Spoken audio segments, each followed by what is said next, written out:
Assalamu alaikum students, hope you all are fine. In continuation with our discussion about analytical chemistry, we are moving towards the last part of this chapter today. और आज हमने क्या करना है, we got to have a look at infrared spectroscopy first. यहाँ से हमने discussion को शुरू करना है. Infrared spectroscopy. सबसे पहले हम क्या करेंगे, will have a look at the description of it. Spectroscopy जो है ये क्या करता है, which deals with the study of interactions of EMR, electromagnetic radiations, with matter in the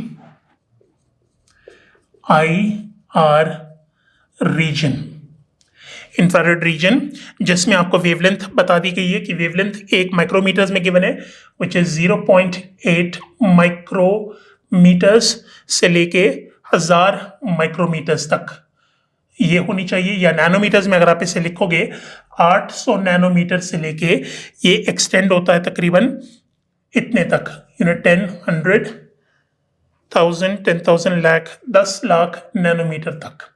ठीक है. इन वेवलेंथ्स में जब आप इंटरैक्शंस की स्टडी करते हो between electromagnetic radiations and matter, तो this comes under the heading infrared spectroscopy. ठीक है. अब इससे होता क्या है, इंफ्रारेड स्पेक्ट्रोस्कोपी से when you provide energy to a molecule, it's going to cause vibrations, rotations, bending वगैरह होती है, जिससे हम क्या करेंगे, जिससे हम ये मालूम करने की कोशिश करेंगे कि इसके अंदर कौन सा फंक्शनल ग्रुप मौजूद है. ठीक है. तो ultimate objective of carrying out infrared spectroscopy of a given organic compound is to determine the presence of the type of functional group. Functional group की टाइप की डिटर्मिनेशन है कि कौन सा फंक्शनल ग्रुप इसमें मौजूद है, उसको मालूम करने के लिए इसको अप्लाई किया जाता है. ठीक है. जब हम इसकी प्रिंसिपल को स्टडी करते हैं, principle of IR, infrared spectroscopy की जब हम प्रिंसिपल को पढ़ते हैं तो इसमें यू नो कि when you provide IR spectroscope, ये जो रेडिएशंस होते हैं, IR इंफ्रारेड रेडिएशंस होती हैं, when you pass it through matter, तो उससे क्या होता है, उससे you will observe 2 different things happening. ठीक है. स्ट्रेचिंग और बेंडिंग होती है. इसको आप क्या कर सकते हो, इसको आप इस तरीके से रिप्रेजेंट कर सकते हो कि IR रेडिएशंस है, इसको आपने क्या किया, you try to pass it through matter. Matter में से जब हम इसको पास करते हैं तो मैटर के अंदर जो कोवेलेंट बॉन्ड्स मौजूद होंगे, या फिर आप इसको लिख सकते हो इस तरीके से कि जो केमिकल बॉन्ड्स मौजूद होते हैं with in matter, they show 2 different types of things. कौन कौन सी, एक स्ट्रेचिंग होती है और दूसरी बेंडिंग होती है. स्ट्रेचिंग एंड बेंडिंग होती है of chemical bonds that are present within a given sample of matter. अब ये जो स्ट्रेचिंग होती है, ये स्ट्रेचिंग सिमेट्रिक भी हो सकती है और एसिमेट्रिक भी हो सकती है. Symmetric happens in the same direction, और एसिमेट्रिक स्ट्रेचिंग की जब हम एनालिसिस करते हैं तो वो ऑपोजिट डायरेक्शंस में स्ट्रेच करेंगे. इसी तरीके से जब हम बेंडिंग की बात करें तो bending can be classified into scissoring, which is like this, बिल्कुल आमने सामने, और अगर एक तरफ होगी तो उसको हम रॉकिंग कहते हैं. ठीक है.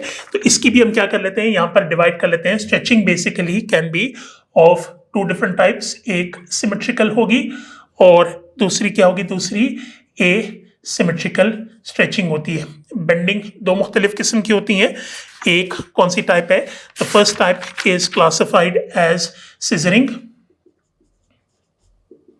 और दूसरी क्या है, रॉकिंग. ठीक है. ये सारा कुछ होता है जब आप इंफ्रारेड रेडिएशंस को मैटर में से पास करोगे, it gets absorbed in it, और ये मुख्तलिफ किस्म के जो स्ट्रेचिंग एंड बेंडिंग होती है वो मॉलिक्यूल दिखाता है. अब स्ट्रेचिंग एंड बेंडिंग के लिए एनर्जी की रिक्वायरमेंट होती है, जिसमें इंफ्रारेड रेडिएशंस गेट अब्सॉर्ब, और अब्सॉर्ब करने पे क्वांटिटी ऑफ एनर्जी जो अब्सॉर्ब हो रही है उसको सामने रखते हुए आप क्या करोगे, आप ये डिटरमाइन करोगे कि इसमें किस किस्म का फंक्शनल ग्रुप मौजूद है. ठीक है. Before we can move on to the recording and all of that, इसकी इंस्ट्रूमेंटेशन को समझ लेते हैं। तीसरी इंपॉर्टेंट चीज इज इंस्ट्रूमेंटेशन। इंस्ट्रूमेंटेशन में सबसे पहली चीज याद रखें, radiation source. Radiation source basically means the source of infrared radiations. इस्तेमाल हम किसको इस्तेमाल कर सकते हैं? We can use either Nernst glower, NERNST, Nernst glower को इस्तेमाल कर सकते हो, या फिर you can also use globar. ये दो डिफरेंट चीजें हैं जिनको इस्तेमाल कर सकते हो। नर्स्ट ग्लोवर जो है it is a hollow rod of rare earth oxides, जैसे जिरकोनियम हो गया, थोरियम और सीरियम के ऑक्साइड्स को इस्तेमाल किया जाता है। और ग्लोबर जो है it's a silicon carbide rod. Nernst glower जो है इसको हम इस्तेमाल करते हैं शॉर्ट वेवलेंथ के लिए, मतलब शॉर्ट वेवलेंथ का मतलब एनर्जी ज्यादा होगी, और ग्लोबर फिलामेंट जो है वो लॉन्गर वेवलेंथ जिसमें एनर्जी कम होती है। ठीक है। Number 2 basically is what? Number 2 basically is optics. Optics है। ऑप्टिक्स में हम मिरर्स को इस्तेमाल करते हैं। रोटेटिंग मिरर होता है, ये क्या करता है? It divides light from infrared into 2 equal beams of intensity. जैसे हमने अल्ट्रावायलेट स्पेक्ट्रोस्कोपी में पढ़ा था, इसके लिए जो हमने इस्तेमाल किया था वर्ड, वो कौन सा था? That basically was beam chopper या बीम स्प्लिटर। उसकी जगह यहाँ पर हम ऑप्टिक्स को यूज करते हैं। ऑप्टिक्स जनरली डिवाइड कर देता है बीम को, एक बीम को 2 हिस्सों में डिवाइड कर देता है, जिसको आपने पास करना है किस में से? एक रेफरेंस में से पास करना होगा, और दूसरा जो सैंपल आपके पास है उसमें से आपने पास करना है। ठीक है। पास करने के बाद फिर आपने क्या करना होगा? You have to like pass it through a chopper. Chopper क्या करता है? रिकंबाइन कर देता है दोनों लाइट को बिफोर एंटरिंग दी मोनोक्रोमेटा।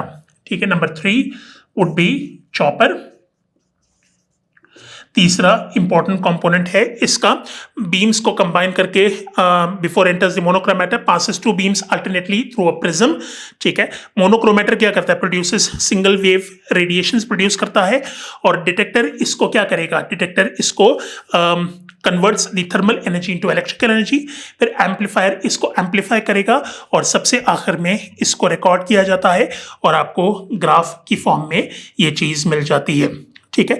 तो एप्लीकेशंस का जहां तक ताल्लुक है आईआर स्पेक्ट्रोस्कोपी का, like I told you, structural determination अगर आपने ऑर्गेनिक कंपाउंड्स की करनी है तो उसके लिए आमतौर पर infrared spectroscopy is used to detect the presence और एब्सेंस ऑफ फंक्शनल ग्रुप। ये मेन इसका वो है, ऑब्जेक्टिव है। Use to identify the structure of a complex molecule, उसके लिए भी यूज होता है, और effective for the detection and measurement of minute quantities of chemical compounds, अगर मौजूद हो इम्प्योरिटीज की फॉर्म में, उसको भी ये क्या कर सकता है? डिटेक्ट कर सकता है। इसको यूटिलाइज किया जाता है in the field of semiconductor micro electronics. Infrared spectroscopy can be applied to semiconductors such as silicon, gallium arsenide, gallium nitride, zinc selenide, amorphous silicon, silicon nitride, इन सब के ऊपर ये चीज अप्लाई होती है। तो ये इनकी क्या हो गई? These are the practical applications of infrared spectroscopy. ये अब हम आ जाते हैं किसकी तरफ? Welcome towards the third important type, which would be what? Which would be classified as NMR spectroscopy। NMR spectroscopy की तरफ हम आ जाते हैं। NMR is a abbreviation। इसको अगर हम खोल के लिखें तो you can write it down as nuclear magnetic resonance spectroscopy. इसको NMR स्पेक्ट्रोस्कोपी हम कहते हैं। इसमें हम क्या करेंगे? इंटरेक्शंस को स्टडी करते हैं of electromagnetic radiations in the radio frequency region. और आमतौर पर यहाँ पर NMR स्पेक्ट्रोस्कोपी में जो हम रेडिएशंस यूज करेंगे, जैसे यूवी रेडिएशंस इस्तेमाल करते हैं, यूवी और विजिबल को यूवी विजिबल स्पेक्ट्रोस्कोपी में यूज करते हैं, इंफ्रारेड स्पेक्ट्रोस्कोपी में यूज इंफ्रारेड रेडिएशंस। इसी तरीके से NMR स्पेक्ट्रोस्कोपी में type of radiations being used would be classified as microwaves. Microwaves को एम्प्लॉय किया जाता है as what? As the radiations which are to be employed for the analysis of a given sample. ठीक है। तो इसको इस्तेमाल करते हैं। और NMR रीजन को अगर हम देखें तो इसमें आपको 3 डिफरेंट वैल्यूज गिवन है। एक आपको नैनोमीटर में गिवन है। नैनोमीटर में it is given as 7.5 into 10⁻10 nm to 4 into 10⁸ nanometres.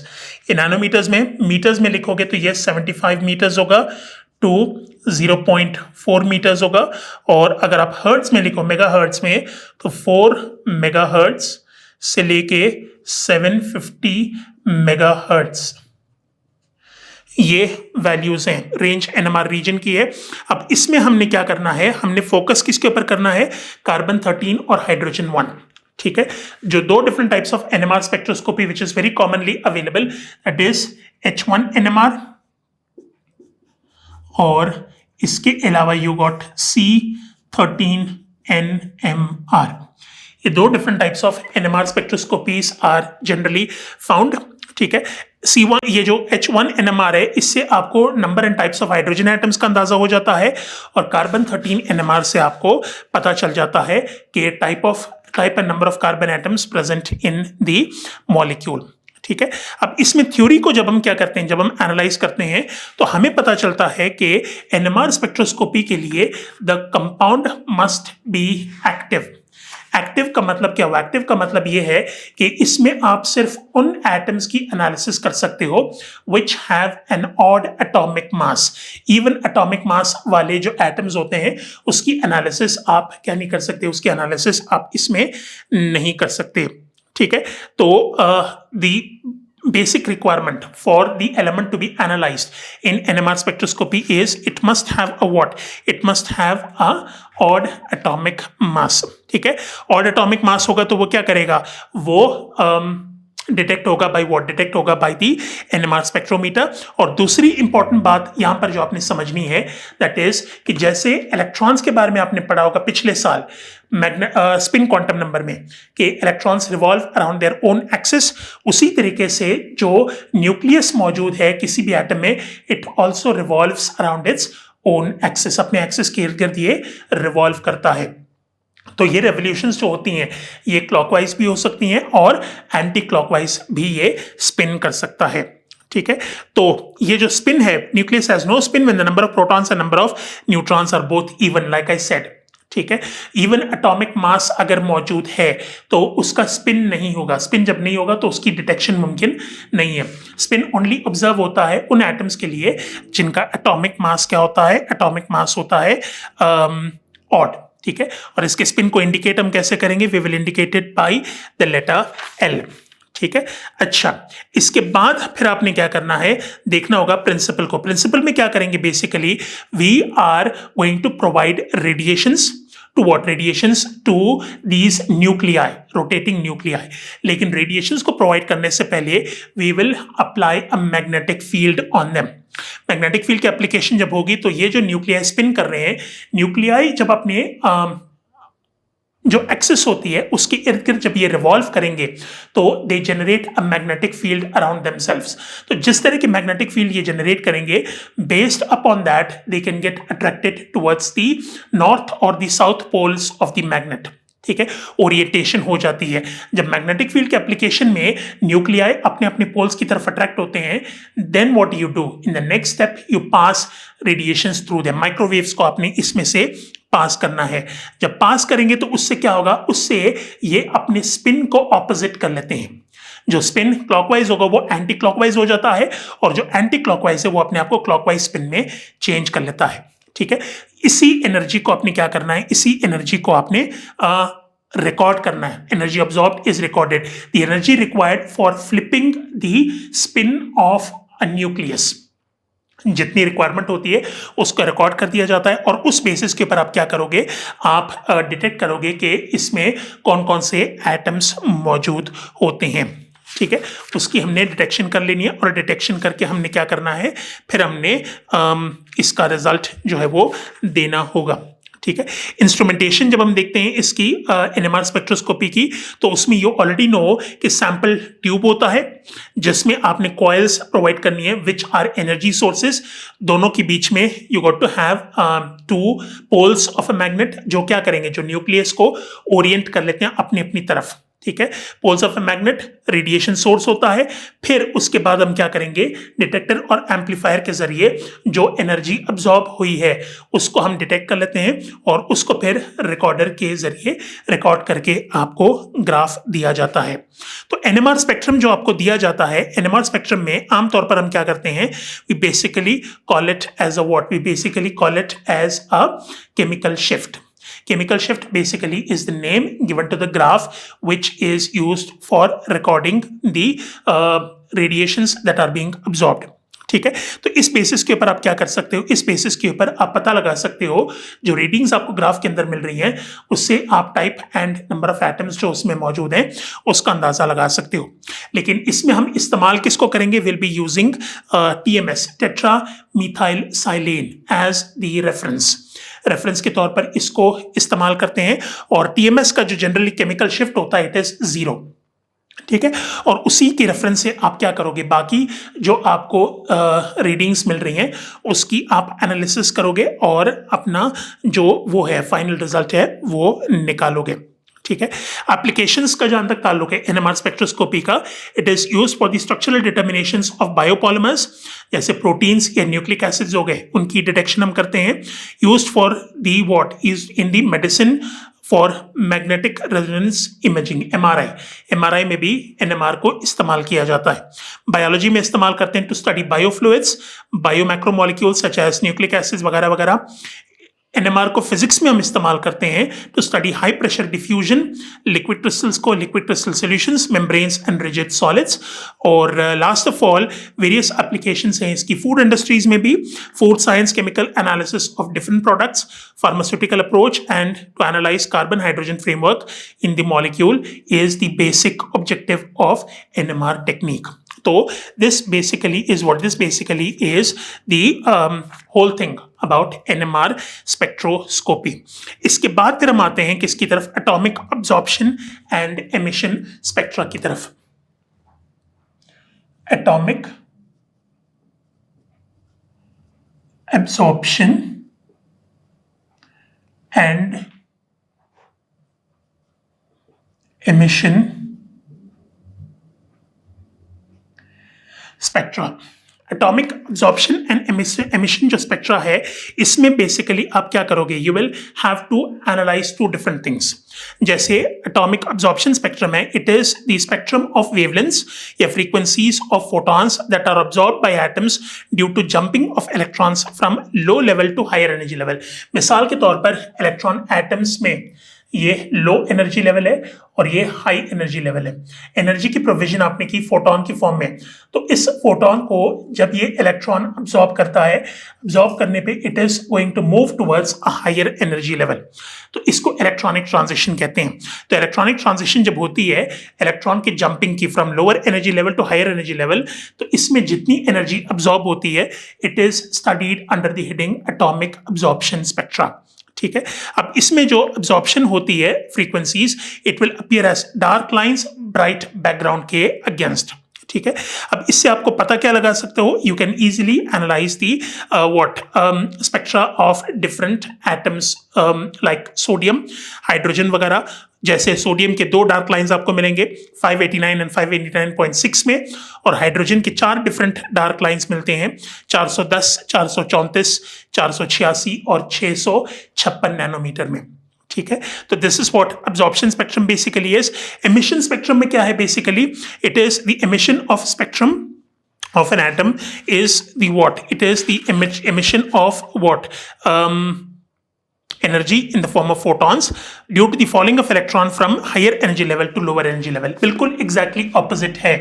इसी तरीके से अगर आपने लो और हाई एनर्जी लेवल्स अगर बना लिए, तो इलेक्ट्रॉन जब हायर एनर्जी लेवल से लोअर एनर्जी लेवल की तरफ आता है तो ये फोटोन को अब्सॉर्ब करने की बजाय रिलीज करेगा। ये जो फोटोन रिलीज होता है इसको आप क्या करोगे, ये इसकी जो वेवलेंथ होगी, इसकी वेवलेंथ को हम एनालाइज करते हैं under the heading atomic emission spectrum. ठीक है। Emission occurs even in the absence of radiation source, ये एक और डिफरेंस है। अब्जॉर्प्शन स्पेक्ट्रम के लिए आपको क्या करना होगा, आपने रेडिएशन सोर्स प्रोवाइड करनी, एनर्जी सोर्स प्रोवाइड करनी है, बिकॉज एनर्जी का सोर्स जब तक नहीं होगा तब तक इलेक्ट्रॉन अपने आप को लोअर एनर्जी से लेके हायर एनर्जी में ट्रांसमिट नहीं कर सकता। जबकि एमिशन स्पेक्ट्रम में हायर एनर्जी से लोअर एनर्जी में आना it doesn't require any energy source, बगैर एनर्जी सोर्स के भी ये हो सकता है। और इसमें आपको क्या मिलेगा, बैकग्राउंड डार्क मिलेगा और ब्राइट लाइंस की फॉर्म में आपको एमिशन स्पेक्ट्रम नजर आता है, ठीक है। तो you will find this is the basic difference between emission and absorption spectrum. अब हम आ जाते हैं towards the last topic of this chapter which is about mass spectrometry.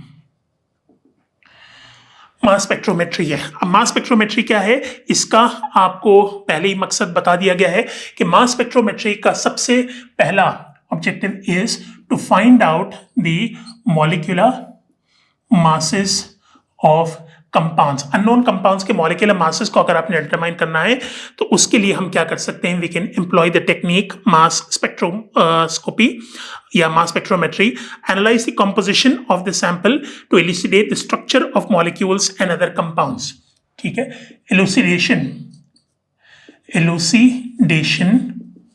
Of structures, compounds के स्ट्रक्चर्स को एलुसिडेट आसान करने के लिए, एनालाइज करने के लिए भी मास स्पेक्ट्रोस्कोपी जो है वो यूज होती है, spectrometry sorry. It is not a spectroscopic technique because इसमें हम क्या नहीं करते, स्पेक्ट्रोस्कोपी का वर्ड आप इसके साथ इस्तेमाल इसलिए नहीं करते because it doesn't involve the use of electromagnetic radiations. Electromagnetic radiations की यूज को ये इन्वॉल्व नहीं करता। इसमें हम बेसिकली क्या करते हैं, विदाउट दैट हम इसकी काम चला देते हैं, इसलिए स्पेक्ट्रोस्कोपी जो है वो वर्ड इस्तेमाल नहीं करता। Electromagnetic radiations are not involved in it. Principle क्या है, does not directly determine mass, इसको हम रिलेटिवली कैलकुलेट करने की कोशिश करते हैं। बिकॉज हम क्या करेंगे, सबसे पहले सैंपल को एनालाइज करेंगे और उसी प्रोसीजर को दोबारा रिपीट करेंगे कार्बन के साथ, कार्बन 12 के साथ कंपेयर करके उसके रिजल्ट को क्या किया जाता है, इसको निकाला जाता है। तो इंस्ट्रूमेंटेशन में जब हम देखते हैं तो सबसे पहला काम जो आपने करना होता है, if you want to determine the molecular mass of sample, तो step number 1 basically would be converting it into vapour state. Vapour state में आपने सैंपल को कन्वर्ट करना, अगर वो सॉलिड की फॉर्म में मौजूद है या लिक्विड की फॉर्म में मौजूद है, सबसे पहले आप इसको कन्वर्ट करो वेपर की हालत में। That's the very first requirement. Vapour state में आपने इसको कन्वर्ट कर दिया। वेपर स्टेट में कन्वर्ट करने के बाद फिर नेक्स्ट स्टेप में आपने क्या करना है, स्टेप नंबर 2 में you need to ionise it. Vapours जो प्रोड्यूस होते हैं, वेपर्स की होती है आयनाइजेशन। वेपर्स की आयनाइजेशन हम करेंगे कैसे, आयनाइजेशन करने के लिए you have to pass a beam of electrons through them. Vapours में से बीम ऑफ इलेक्ट्रॉन्स को जब हम पास करेंगे तो उसमें से चंद electrons they get knocked off, जिसकी वजह से उसके ऊपर पॉजिटिव चार्ज डेवलप हो जाता है। पॉजिटिव चार्ज जब डेवलप होगा तो पॉजिटिव चार्ज के डेवलपमेंट की वजह से आगे काम चल सकता है। पॉजिटिवली चार्ज पार्टिकल जब प्रोड्यूस हो गए उसके बाद फिर आपने इसको पास करना है through negatively charged plates. Negatively charged plates में से आपने इन पॉजिटिव पार्टिकल्स को पास करना है because ultimately you have to bring them towards a magnetic field. चौथा जो पॉइंट है, नेगेटिवली चार्ज प्लेट्स यूज किए जाते हैं ताकि जो पॉजिटिव पार्टिकल्स प्रोड्यूस हुए हैं उसको मैग्नेटिक फील्ड तक पहुंचाए जाएं। मैग्नेटिक फील्ड पर पहुंचने के बाद नंबर 4, मैग्नेटिक फील्ड पर पहुंचने पर ये क्या करेगा, यहां पर इसकी सेग्रीगेशन होती है on the basis of its charge to mass ratio. Positive particles जो हैं उसके चार्ज टू मास रेशियो को बुनियाद बना के आप क्या कर सकते हो, इनको मुख्तलिफ क्या करोगे, मुख्तलिफ ग्रुप्स में डिवाइड करोगे और डिवीजन जब हो जाती है तो फिर ये जाके सीधा क्या करेंगे, they are going to hit the detector. Detector में जितना सिग्नल ज्यादा प्रोड्यूस होगा उससे उसकी अबाउंडेंस का भी आप क्या कर सकते हो, आसानी से अंदाजा लगा सकते हो और उससे आपको ये भी पता चल सकता है कि कितने मुख्तलिफ किस्म के आइंस इसमें मौजूद हैं। ठीक है। तो इसमें हम क्या करेंगे, इसमें ये टेक्निक पर्टिकुलरली यूजफुल होती है for analysing the presence of isotopes in a given sample of an element. Elemental form में जब आप किसी चीज को सैंपल के तौर पर लेते हो तो उसमें आइसोटोप्स की एनालिसिस के लिए this is pretty useful. Isotopes वो पार्टिकल्स होते हैं जिनका एटॉमिक मास तो डिफरेंट होता है but they contain the same atomic number. ठीक है, राइट। तो इसके जरिए आप क्या कर सकोगे, इनके एटॉमिक मासेस की भी मालूम कर सकते हो वैल्यू, और वैल्यू मालूम करने के साथ साथ दूसरी इंपॉर्टेंट चीज, you can find out the number and types of isotopes present in it. ठीक है, लास्ट ऑफ ऑल एक और चीज नोट कर लें, आइसोटोप्स की जब डिटेक्शन हो जाती है तो उसमें फिर आप क्या कर सकते हो, उसमें फिर उनसे you can calculate the average atomic mass, because sample की जब आइसोटोप्स एक से ज्यादा होती हैं तो उनका टोटल मास रिप्रेजेंट होता है उसका एवरेज निकाल के। ठीक है, इसका भी टेक्निक समझ लें कि जो एवरेज एटॉमिक मास होता है, इसको मालूम करने के लिए जो एटॉमिक मास है आइसोटोप का, उसको अबाउंडेंस से आपने मल्टीप्लाई करना है, और मल्टीप्लाई करके जितने होंगे उसको सबको फिर 100 से डिवाइड करना होगा। जैसे यहां पर एक एग्जांपल मैं आपको देता हूं क्लोरीन की। क्लोरीन जो है it has got 2 different isotopes, एक क्लोरीन 35 है, दूसरा क्लोरीन 37 है। क्लोरीन 35 की जो अबाउंडेंस है वो 75% है, और क्लोरीन 37 की 25% अबाउंडेंस होती है। ठीक है, राइट। तो ये दोनों हो गए। अब करना क्या होगा, हमने 35 को मल्टीप्लाई करना है 75 से, इसको ऐड करो 37 मल्टीप्लाइड बाई 25 से।